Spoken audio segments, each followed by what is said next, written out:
I want my damn respect too.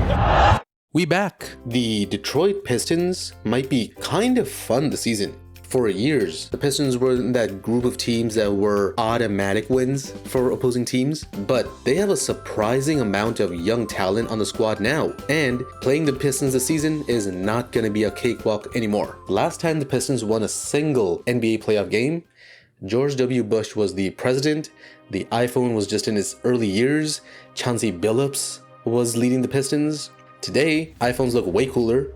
The president is another old white man, and there's a generational talent leading the Pistons once again. The Pistons have a good mix of young, up-and-coming players and mature veteran players too.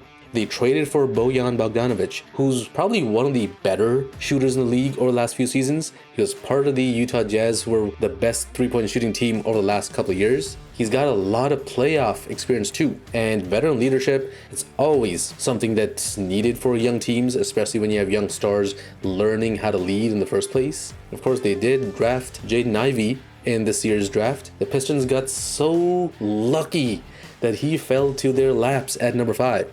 He was supposed to be projected to be a top 3 pick, so the fact that they got him at 5 is such a good thing. He's a super fast point guard. He puts pressure on the rim. His skill set really fits well next to Cade. And Ivey, he's not a proven great shooter just yet. That usually does take time though for rookies coming into the NBA. It does take time. But if shooting is his only weakness, Cade makes up for that perfectly. Now let's talk about Cade. He's a 6'6", 220-pound lead ball handler, the dream of franchise point guards. He can score, shoot, play make. He's also a good off-ball shooter. I think that's a key component of his game that people are not praising him for. Being able to be versatile on ball and off ball, something players like say James Harden does not prioritize. Russell Westbrook is another example where they're great on ball, but off ball, they're really not a threat. They're not putting the defense into rotations, just limiting the offense in general. So Cade's numbers might look bad when you're looking at his rookie season, but his history does tell us he's not a player that should be just left alone at the three-point line. Since he's a lead ball handler, the initiator of their offense, the Pistons' success this season and in the playoffs is primarily going to be dependent on Cade. Other young players that the Pistons have that I'm really intrigued by: Killian Hayes, Isaiah Stewart when he's not trying to whoop LeBron's ass right this second. They also have Saddiq Bey, all drafted in 2020. Saddiq Bey, he's actually like a really interesting player because he's got a 6'8" wingspan. He's got that defensive potential, and he can shoot the lights out. He could be considered like a better version, the ideal version of what Desmond Bane should be.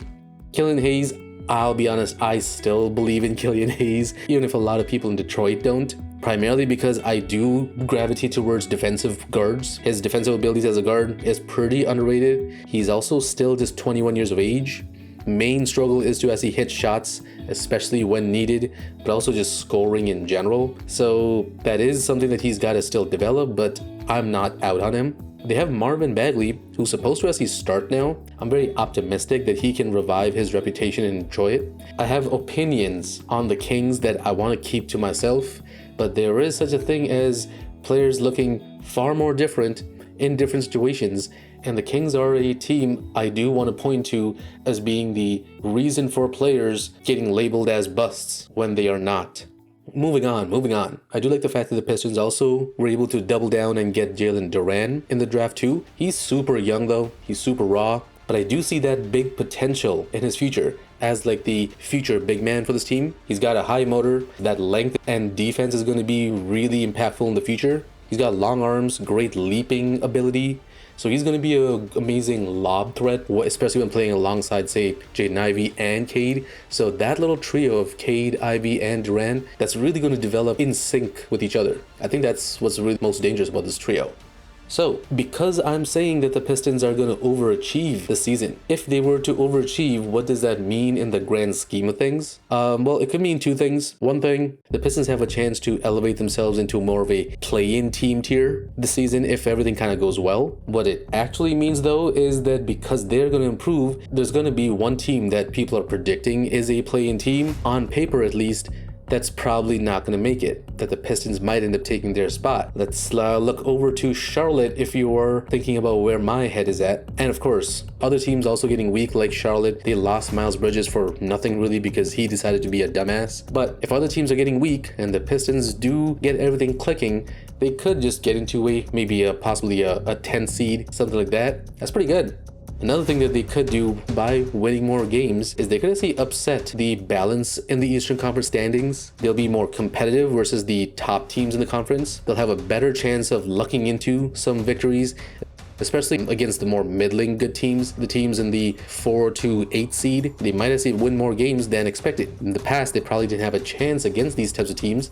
Now they probably do.